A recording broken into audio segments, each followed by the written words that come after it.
Welcome to a new episode from Perfect English with Danny.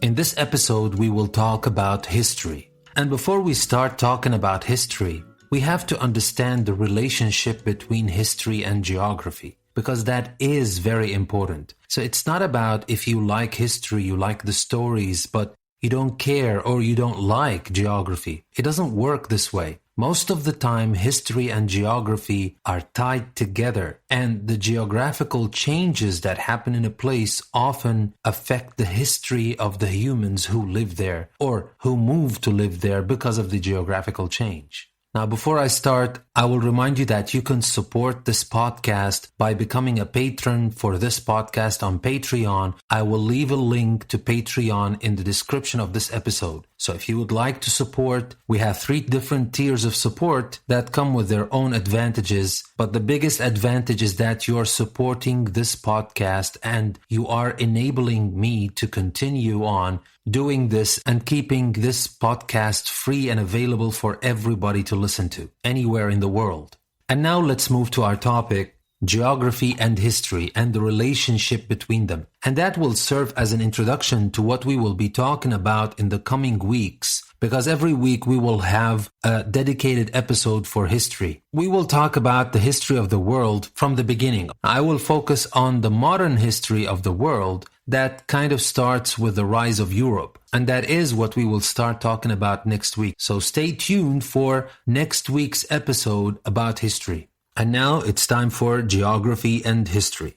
Now, history is the experience of human beings in time, but that experience takes place also in geographic space. Geography describes and maps the earth, but it also studies the changing interactions between human beings and the environments in which they live. The universe, of which our planet Earth and our solar system form but a small part, is now thought to be at least 12 billion years old. Most scientists believe the Earth is about 4.6 billion years old. Yet the entire history and prehistory of humankind goes back only 3.5 to 5 million years, or even perhaps only 2 million years, depending on how humans are defined. What we call history, the recorded cultures and actions of human beings, began with the invention of early forms of writing only about 5,500 years ago. Oceans and continents have moved about over time, changing in size, shape, and location. The continents as we know them took on their distinctive form less than 100 million years ago. Dinosaurs, which became extinct some 60 million years before the first humans even emerged, could walk from North America to Europe, as we now call these continents. They could walk on solid land in a warm climate. It is only a few thousand years since the end of the most recent glacial age.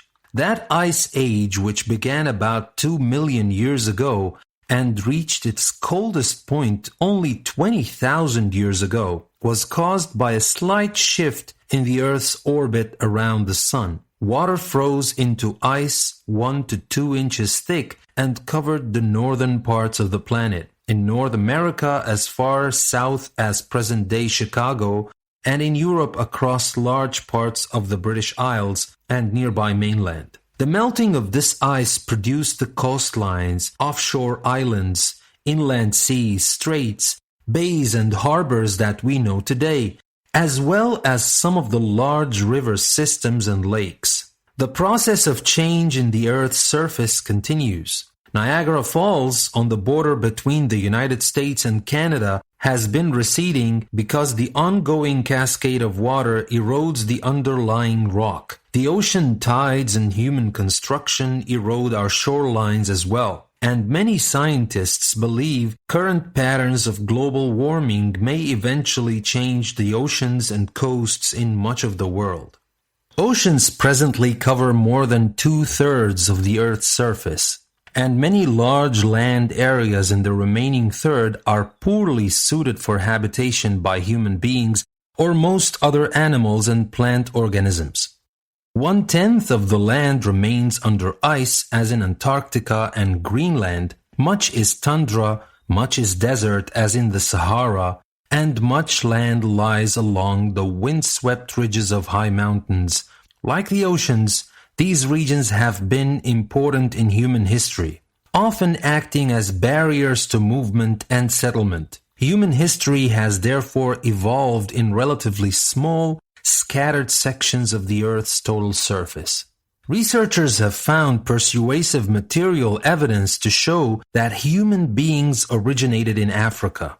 Humans belonging to the species Homo erectus, the Latin term used by anthropologists and others to denote the upright walking predecessors of modern humans, seem to have migrated from Africa about 1.8 million years ago. Perhaps because of environmental pressures or perhaps because of simple curiosity. Our own species, Homo sapiens, the Latin term connoting increased cognitive and judgmental abilities, emerged no more than about 100,000 years ago, when humans went beyond merely utilitarian accomplishments and demonstrated aesthetic and artistic interests as well as advanced tool-making, and that was about 35,000 years ago. We refer to them as the subspecies Homo sapiens sapiens. They were the remaining survival of a very complex human family tree. The Great Ice Age lowered the seas by hundreds of feet and froze huge quantities of water.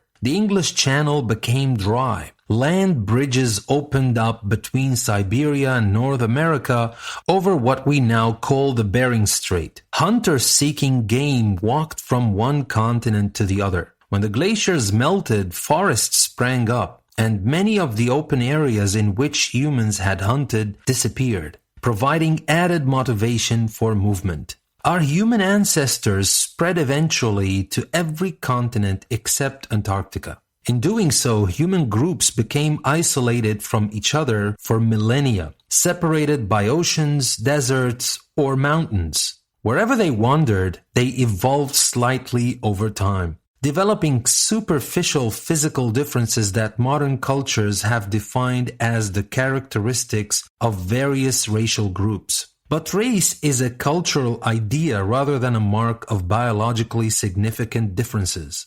All human beings belong to the Homo sapiens species. All derive from the same biological ancestry, and all are mutually fertile. Only a very few human genes are responsible for physical differences such as skin pigmentation in comparison to the vast number of genes that are shared by all members of the human species. The basic anatomy and genetic makeup of modern humans has not changed over the last 100,000 years. Geographic separation accounts for the emergence over shorter time periods of distinctive cultures, which can be seen, for example, in the different historical and cultural development of the pre-Columbian Americas, Africa, China, India, the Middle East, and Europe. On a still smaller time scale, geographic separation also explains differences in languages and dialects. Geographic distances and diversity of climate have also produced differences in flora and fauna, and hence in the planets and animals upon which humans are dependent. Wheat became the most usual cereal in the Middle East and Europe, millet and rice in East Asia, sorghum in tropical Africa, maize in pre-Columbian America.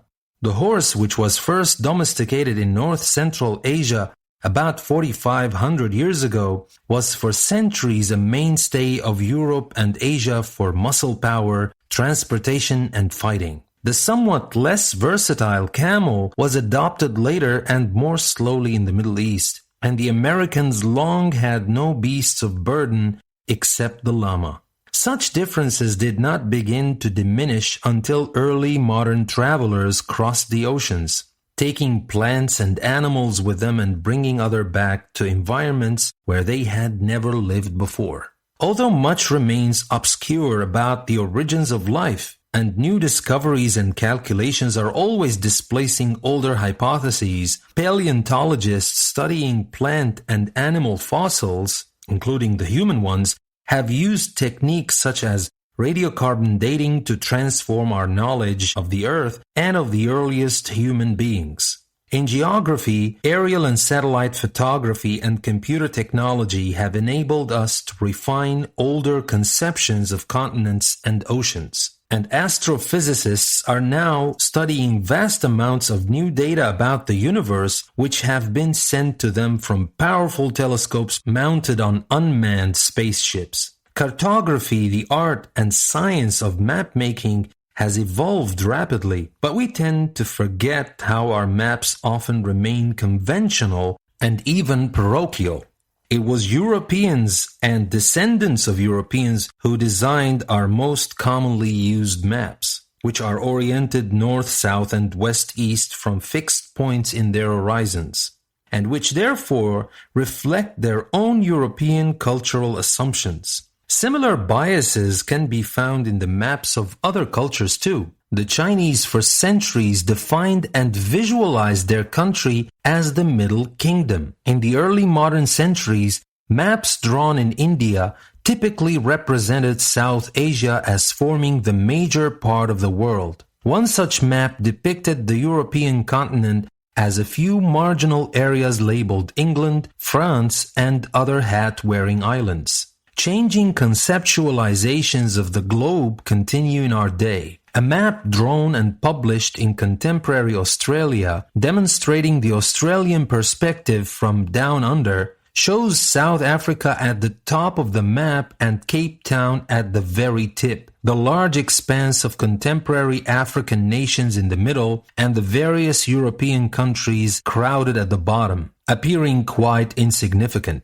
The European invented term Middle East has been called into question, and this region of the world is perhaps better designated as Western Asia. Even our traditional concept of Europe as one of the 7 continents, Africa, Asia, Europe, North America, South America, Australia, and Antarctica, is now questioned. Why, for example, should the Indian Peninsula be subcontinent when it roughly matches the size and exceeds the population and diversity of the European continent? Europe itself, of course, actually a peninsula, in a way that the other continents are not. Some geographers ask us to consider it more properly as part of Asia, the western part of Great Eurasian landmass. Defined in these terms, Europe becomes more of a cultural conception, arising out of perceived differences from Asia and Africa than a continent in a strictly geographical sense. But no matter how we define its place on the globe, Europe has undoubtedly shaped much of the modern world history. Partly because of its overseas expansion, partly because of what it borrowed from other parts of the world, and partly because of its decisive economic and cultural influence on the emergence of an increasingly global civilization. Europe is, of course, only one of many important cultural spheres in human history. Its economy, political systems, religious traditions, and social institutions are not the sole historical path to modernity. Indeed, people in other regions of the world have often challenged or rejected European forms of modernization, as they have built their own modern societies. Yet even the critique or rejection of European institutions has usually required historical analysis of Europe's development and role in the world. Much of the world global economy, for example, emerged in the international trade that Europe's imperial powers controlled and expanded after the 16th century. European political ideas, science, philosophy, cultural mores, and people also spread widely across the world, contributing to both the constructive and destructive patterns of modern political, social, and cultural life. Ideas and people have meanwhile flowed constantly into Europe from other parts of the world, so that European societies remain a vital center for cross-cultural exchanges and conflicts. Now, it is possible to talk about the history of the modern world without being so much focused on Europe, but historical understanding of modernity must include a comprehensive analysis of Europe. Though an accurate history of the modern world must also insist that Europe represents only one of the diverse, complex cultures that continue to shape modern global history. Europe exemplifies the perennial interactions between human activity and the natural environment, and the study of its historical evolution should begin with some attention to its geography. Stay with us. We'll be right back. Looking to enhance your English skills while exploring a world of knowledge? Then English Plus Podcast website is just for you. Dive into diverse topics ranging from science to literature, history to business, and myths to modern insights. Each episode from our podcast or article from our magazine is a journey of learning and discovery, designed to not only improve your language skills, but also broaden your understanding of the world. Join us at English Plus Podcast, where language meets limitless learning. Tune in today and take your English to the next level. Visit EnglishPlusPodcast.com to start your journey. English Plus Podcast, language, learning, enlightenment. Never stop learning with English Plus.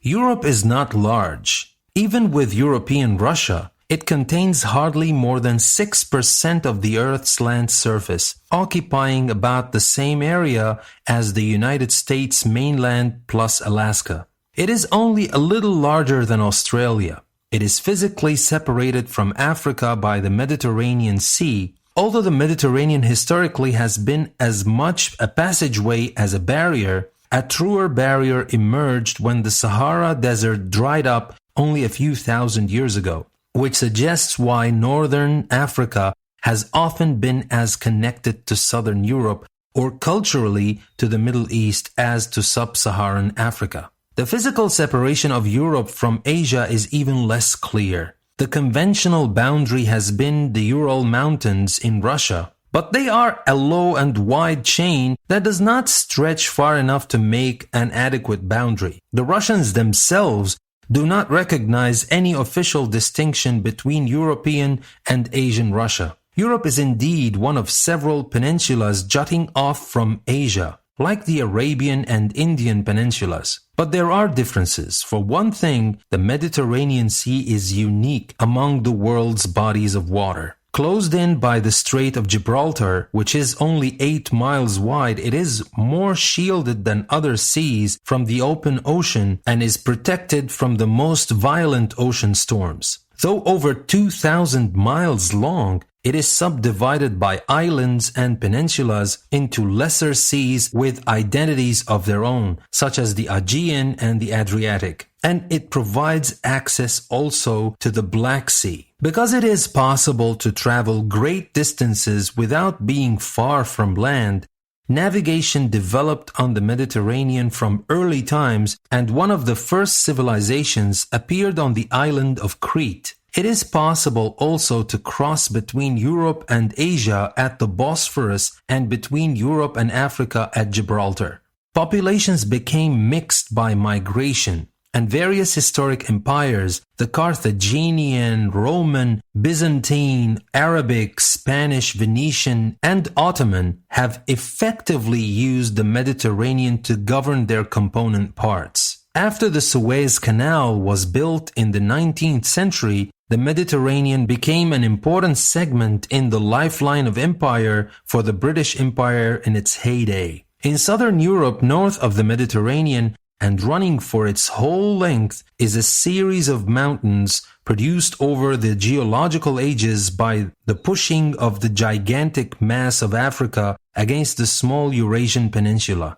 The Pyrenees close off Spain from the north as the Alps do Italy. The Balkan Mountains are difficult to penetrate. The only place where one travel at water level from the Mediterranean to the north is by the valley of the Rhone River, so that France is the only country that belongs both to the Mediterranean and northern Europe. North of the mountains is a great plain extending from western France all the way into Russia and on into Asia, passing south of the Urals. If one were to draw a straight line from Amsterdam east through what is called the Caspian Gate north of the Caspian Sea as far as western China, one would never, in traveling these 3,500 miles, be higher than 2,000 feet above sea level. This plain has at various times opened Europe to Mongol and other invasions, enabled the Russians to move east and create a huge empire, and made Poland a troubled battleground. The European rivers are worth particular attention. Most are navigable, and they also give access to the sea. With their valleys, they provided areas where intensive local development could take place. And so the most important older cities of Europe are on rivers. London on the Thames, Paris on the Seine, Vienna and Budapest on the Danube, Warsaw on the Vistula. In Northern Europe, it was often possible to move goods from one river to another, and then in the 18th century to connect them by canals. The importance of water is shown again by the location of Copenhagen, Stockholm and St. Petersburg on the Baltic, and of Amsterdam and Lisbon, which grew rapidly after Europeans began traversing the Atlantic Ocean. There are other important geographical conditions that you cannot simply see by looking at a map, such as climate. Now, climate depends on latitude, ocean currents, and winds that bring or withhold rainfall. Europe lies as far north as the northern United States and southern Canada, but the parts of Europe near the sea have less extreme temperatures than the corresponding northerly regions of North America.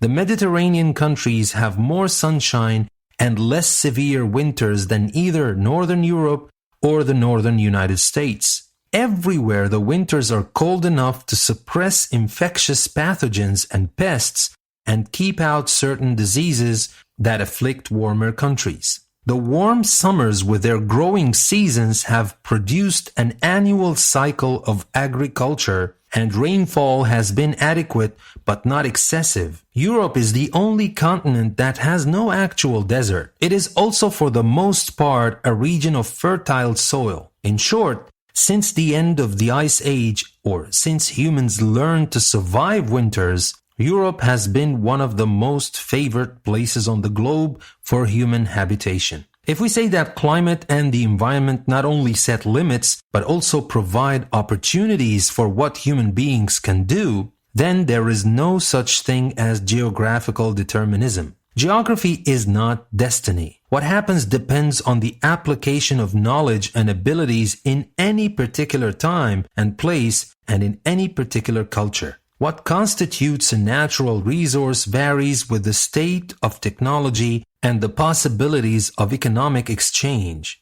Even the disadvantages of distance can be overcome by developing new means of transportation. The oceans that long divided human beings became a highway for the Portuguese, Spanish, Dutch, French, and English, and later for others. Chinese and Arab sailors also used the oceans for trade across Asia and East Africa. For most of human history, however, neither persons, information, nor commands could travel much more than 30 miles a day. Localism prevailed, and large-scale commercial or governmental organizations were hard to create and maintain, and therefore, like most other regions of the world, Europe was long made up of small local units, pockets of territory, each with its own customs, way of life, and manner of speech, largely unknown to or ignorant of others.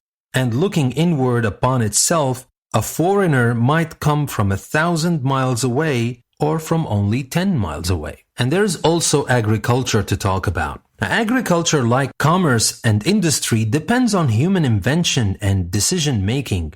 The state of agriculture obviously depends on natural conditions, but it has also depended historically on the invention of the plow, the planting of appropriate crops, the rotation of fields to prevent soil exhaustion, and the availability of livestock from which manure could be obtained as fertilizer. It benefits from stability and is affected by demographic changes. If population grows, new and less fertile or more distant areas must be brought under cultivation. Nor can agriculture be improved without the building of roads and a division of labor between town and country, in which agrarian workers produce surpluses for those not engaged in agriculture. And for agriculture, as for other productive enterprises, elementary security is essential. Farming cannot proceed, nor food be stored over the winter unless the men and women who work the fields